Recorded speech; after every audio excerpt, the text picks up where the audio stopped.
ಪ್ರವರ್ಗ ಬಿ ಪ್ರವರ್ಗ ಈ ತರ ಮಾಡಿ ಯಾರಿಗೂ ಹುದ್ದೆಗಳು ಸಮರ್ಪಕವಾಗಿ ಸಿಗಬಾರದು ಆ ತರದ ವ್ಯವಸ್ಥೆಯನ್ನ ಮಾಡಿದ್ದಾರೆ. ಇನ್ನೆಷ್ಟು ದಿನಗಳ ಕಾಲ ಈ ಒಳ ಮೀಸಲಾತಿ ಗೊಂದಲ ಇಟ್ಟುಕೊಂಡು ಆ ವಿದ್ಯಾರ್ಥಿಗಳ ಭವಿಷ್ಯದ ಮೇಲೆ ಆಟ ಕಟ್ಟೋದು. ಅದಕ್ಕೆ ನಾವಿವತ್ತು ಒತ್ತಾಯ ಏನ್ ಮಾಡ್ತಿದ್ದೇವೆ ಸರ್ಕಾರಕ್ಕೆ, ಯಾಕೆ ನಿಮ್ಗೆ ಇಷ್ಟು ಸಮಸ್ಯೆ? ಆ ಸಮುದಾಯದ ಮುಖಂಡರನ್ನು ಕರೆದು ಈ ಸಮುದಾಯದ ಮುಖಂಡರನ್ನು ಕರೆದು ಕಮಿಟಿ ಮಾಡಿ ಹೋಗ್ರೆ ನೀವೇ ಅದೇನು ಒಪ್ಪಂದ ಮಾಡ್ಕೊಂಡು ಮುಂದೆ ಕೊಡ್ರೆ ನಾವು ವರದಿ ಜಾರಿ ಮಾಡ್ತೀವಿ ಅಂತ ಹೇಳಿ ನಿಮ್ಗೆ ಏನ್ ಕಷ್ಟ? ಯಾಕೆ ನೀವು ನಿಮ್ಮ ಮೈ ಮೇಲೆ ಹಾಕೊಳ್ತಾ ಇದ್ದೀರಾ? ಸರ್ಕಾರದವರ ಜವಾಬ್ದಾರಿ ಏನು? ನೀವು ಜವಾಬ್ದಾರಿ ತಗೊಂಡು ಕರೆಕ್ಟಾಗಿ ಮಾಡ್ಬೇಕು. ಮಾಡ್ಲಿಲ್ವಾ ಸಮುದಾಯದ ಮುಖ್ಯಸ್ಥರ ಕಮಿಟಿ ಮಾಡಿ ನೀವು ಅದೇನು ರಿಪೋರ್ಟ್ ಮಾಡ್ಕೊಂಡ್ರೆ ನಿಮ್ಮಿಂದ ಅಡ್ಜಸ್ಟ್ ಮಾಡ್ಕೊಂಡು ಕೇಳ್ಬೇಕಾಗಿತ್ತು. ಅದು ಮಾಡಿಲ್ಲ, ಇದೂ ಮಾಡಿಲ್ಲ. ಕೊನೆಗೆ ಈ ಸಮುದಾಯವನ್ನು ಆ ಸಮುದಾಯಕ್ಕೆ ಎತ್ತುಕಟ್ಟೋದು, ಆ ಸಮುದಾಯ ಈ ಸಮುದಾಯಕ್ಕೆ ಎತ್ತುಕಟ್ಟಿ ಇವತ್ತು 56,000 ಹುದ್ದೆಗಳು ಒಂದೂ ತುಂಬಿಲ್ಲ. ಅದಕ್ಕೆ ನಾವ್ ಹೇಳೋದು 6-5 ಮಾಡಿದ್ರಿ, ಅದನ್ನ ಕೋರ್ಟು ಸ್ಟೇ ಕೊಟ್ಬಿಡ್ತು, ನೀವು ಮಾಡಕ್ ಬರಲ್ಲ ಅಂತ. 56 ಯಾವ ಕಾರಣಕ್ಕೂ ಮಾಡಬೇಡಿ ಅಂತ ಹೇಳ್ತು. ಈಗ ಮತ್ತೆ 50 ಮಾಡ್ತೀವಿ ಅಂತೀರಾ. 50 ಹೆಂಗಪ್ಪ ನೀವು ಯಾವ ದತ್ತಾಂಶ ಇಟ್ಕೊಂಡ್ ಮಾಡ್ತೀರಾ? ಯಾವ ಎಂಪ್ರಿಕಲ್ ಡಾಟಾ ಇದೆ ನಿಮ್ಮ ಹತ್ರ? 15% ಅಲ್ಲಿ ಮಾಡ್ಲಿಕ್ಕೆ 15% ಅಲ್ಲಿ ನೀವು ಹಂಚ್ತೀವಿ ಅಂತೀರಲ್ಲ, ಇದು ಮಣ್ಣುಗುಡ್ಡೆಗಳು, ಇಲ್ಲೊಂದು ಗುಡ್ಡೆ ಮಾಡ್ತೀರಾ? ಅದಕ್ಕೇನು ಪ್ರಿನ್ಸಿಪಲ್ಸ್ ಇಲ್ವಾ? ಅದಕ್ಕೇನು ರೂಲ್ಸ್ ಇಲ್ವಾ? ಅದಕ್ಕೊಂದು ಕಮಿಟಿ ಮಾಡಿ ಯಾರು ಹೆಂಗ್ ಮಾಡಬೇಕು ಏನು ಅಂತಕ್ಕಂಥದ್ದು ನಾವು ತಿಳ್ಕೊಬೇಕಲ್ವಾ? ಹಳೇ ಮೀಸಲಾತಿಯನ್ನು ಹೆಂಗ್ ಜಾರಿ ಮಾಡ್ತಾರೆ ನೀವು 15% ಅಲ್ಲಿ? ಯಾವ ದತ್ತಾಂಶ ಇದೆ, ಯಾವ ಎಂಪರಿಕಲ್ ಡಾಟಾ ಇದೆ ಅಂತ ನಾವು ಕೇಳ್ತಾ ಇದ್ದೇವೆ. ಆಯ್ತು, ಇದನ್ನೇ ಇಟ್ಕೊಂಡು ಯಾಕೆ ತೊಂದರೆ ಕೊಡೋದು? ಹಳೆ ಮೀಸಲಾತಿ ಏನಿತ್ತು ಅದನ್ನ ಯಥಾವತ್ ಜಾರಿ ಮಾಡ್ರಪ್ಪ, 15% ಜಾರಿ ಮಾಡಿ ಉದ್ಯೋಗ ತುಂಬಿ. ಪಾಪ ಯಾಕೆ ಅವ್ರಿಗೆ ತೊಂದರೆ ಕೊಡ್ತಾರೆ ಜನರಲ್ ವಿದ್ಯಾರ್ಥಿಗಳಿಗೆ ಎಂದು ನಾವು ಈಗಾಗಲೇ ಹಿಂದಿನ ಸಮಾವೇಶದಲ್ಲಿ ಕೇಳ್ಕೊಂಡಿದ್ದೇವೆ, ಎಲ್ಲಾ ಸಮಾವೇಶದಲ್ಲಿ ಹೇಳಿದ್ದೇವೆ. ಹಳೆ ಮೀಸಲಾತಿ ಗೊಂದಲ ಇತ್ತಂದ್ರೆ ಕಮಿಟಿ ಮಾಡಿ ಆ ಸಮುದಾಯ ಈ ಸಮುದಾಯ ಎಲ್ಲ ಸಮುದಾಯವನ್ನು ಸೇರಿಸಿ ಅವ್ರ ಅಭಿಪ್ರಾಯ ತಿಳ್ಕೊಂಡು ಮಾಡಿ. ಅದು ಬಿಟ್ಟು ಜನರಲ್ ಅವ್ರಿಗೂ ಸಮಸ್ಯೆ, ಈ ಕಡೆ ಈ ಸಮುದಾಯಕ್ಕೂ ತೊಂದರೆ, ಈ ಸಮುದಾಯಕ್ಕೂ ತೊಂದರೆ, ಸಾಮರಸ್ಯನೇ ಇಲ್ಲ. ಆ ತರದಲ್ಲಿರ್ತಕ್ಕಂಥ ವ್ಯವಸ್ಥೆಯನ್ನು ಸರ್ಕಾರ ಯಾಕೆ ಮಾಡಬೇಕು? ಸರ್ಕಾರದ ಜವಾಬ್ದಾರಿಗಳೇನು? ಈಗ 6-5 ಅಧಿವೇಶನದಲ್ಲಿ ತೀರ್ಮಾನ ಮಾಡಿದ್ರಿ, ಒಪ್ಕೊಂಡ್ರಿ, ರಾಜ್ಯಪಾಲರು ಸಹಿ ಮಾಡಿದ್ರು, ಆಕ್ಟ್ ಮಾಡಿದ್ರು. ಆದ್ರೆ ಕೋರ್ಟ್ ಏನ್ ಹೇಳ್ತು? ರಿಜೆಕ್ಟ್ ಮಾಡ್ತು, ಮಾಡಕ್ ಬರಲ್ಲ ಅಂತ ಹೇಳ್ತು. ಆಯ್ತು, 15 ಮಾಡ್ತೀವಿ. 15 ಮಾಡ್ಬೇಕಂದ್ರೆ ಹೆಂಗ್ ಅದನ್ನ ಡಿವೈಡ್ ಮಾಡ್ತೀರಾ? ಎಷ್ಟು ಪರ್ಸೆಂಟೇಜ್ ಡಿವೈಡ್ ಮಾಡ್ತೀರಾ? ದತ್ತಾಂಶನೇ ಇಲ್ಲ, ಎಂಪರಿಕಲ್ ಡೇಟಾನೇ ಇಲ್ಲ. ಈ ತರ ರಾಜ್ಯ ಸರ್ಕಾರ ಗೊಂದಲಗಳನ್ನ ಮಾಡಿಕೊಂಡು ಇಡೀ ಜನ ಸಮುದಾಯವನ್ನ, ಇಡೀ ಶೋಷಿತ ಸಮುದಾಯವನ್ನ, ಇದು 101 ಜಾತಿಗೆ ಸಂಬಂಧಪಟ್ಟಂತ ವಿಷಯ, ಇದೊಂದು ಸೂಕ್ಷ್ಮ ವಿಷಯ. ಇಂಥ ವಿಷಯವನ್ನು ಇಟ್ಟುಕೊಂಡು ವಿಶೇಷ ಈ ಕ್ಯಾಬಿನೆಟ್ ಕರದೇ ನಮ್ಗೆ ಅವಮಾನ ಮಾಡ್ತಿದ್ದಾರೆ.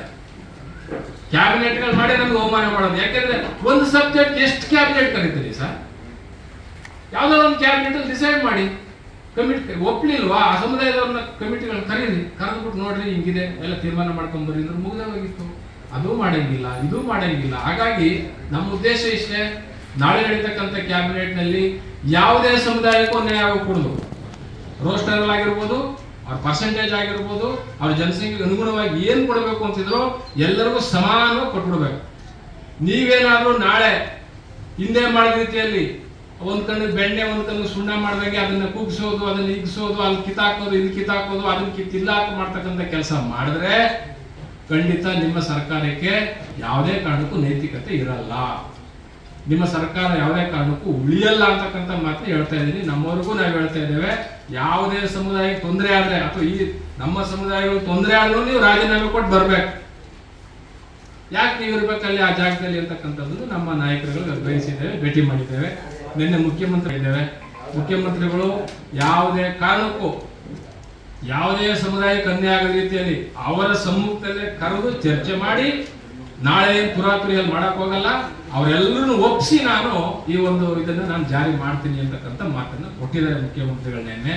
ನಾವಿವತ್ತು ನಾವು ಮಾಡ್ತಕ್ಕಂಥ ಇಷ್ಟಪಡ್ತೀನಿ ಅಂದ್ರೆ ಇದು ನನ್ನ ಸ್ವಂತ ಇಷ್ಟ ಅಲ್ಲ, ಅವರು ಮಾಡಿರೋ ಪ್ರಮಾದಕ್ಕೋಸ್ಕರ ನಾನು ಒಬ್ಬ ಪ್ರಜಾಪ್ರತಿನಿಧಿಗಳು ಮಾಡಿರ್ತಕ್ಕಂಥ ಪ್ರಮಾದಕ್ಕೋಸ್ಕರ ನಡೆಯಬಾರದ ಘಟನೆ ಈ ಇಶ್ಯೂ ಒಳ ಮೀಸಲಾತಿಯಲ್ಲಿ ನಡೆದಿರೋದ್ರಿಂದ ನಾನು ಈ ಆಪಾದನೆಯನ್ನ ನಡೆದಿರೋ ದೃಷ್ಟಿಯಿಂದ ನಾನು ಇಲ್ಲಿ ಪ್ರಸ್ತಾಪ ಮಾಡ್ತಾ ಇದ್ದೇನೆ. ಬಿಟ್ರೆ ರಾಜ್ಯಾಂಗದ ವಿಚಾರದಲ್ಲಾಗ್ಲಿ ಸಂವಿಧಾನದ ವಿಷಯದಲ್ಲಾಗ್ಲಿ ವೈಯಕ್ತಿಕವಾಗಿ ಸಿದ್ದರಾಮಯ್ಯರ ಮೇಲೆ ಅಥವಾ ಸರ್ಕಾರದ ಮುಖ್ಯ ಕಾರ್ಯದರ್ಶಿ ಮೇಲೆ ಯಾವುದೇ ಹಿತಾಸಕ್ತಿಗಳು ನನ್ನವು ಇಲ್ಲ.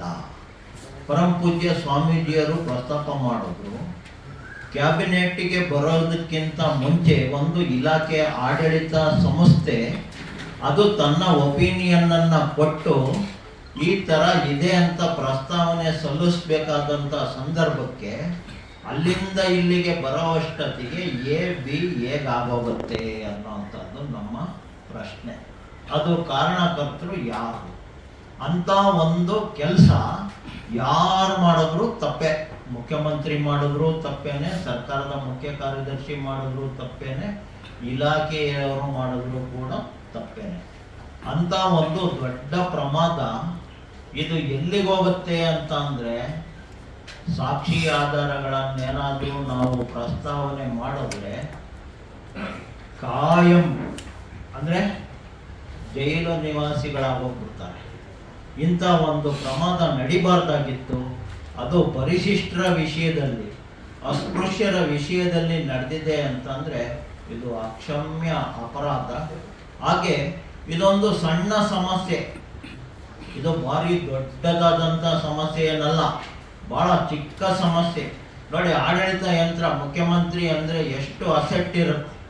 IAS ಆಫೀಸರ್ಸ್, IPS ಆಫೀಸರ್ಸಿಂದ ಹಿಡಿದು ನೀತಿ ಆಯೋಗಗಳು ಅನ್ನೋಂಥವನ್ನೆಲ್ಲ ಸಲಹೆ ಕೊಡಕ್ಕೆ ಮಾಡ್ಕೊಂಡವ್ರೆ.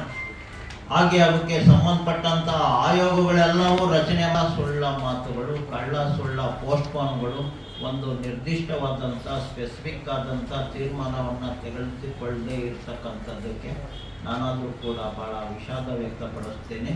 ಇಂಥದ್ದಕ್ಕೆ ನಮ್ಮ ಗುರುಪೀಠ, ನಮ್ಮ ಸಮುದಾಯ ಯಾವತ್ತೂ ಕೂಡ ಸಹಕರಿಸಲ್ಲ. ಇಲ್ಲಿ ತನಕ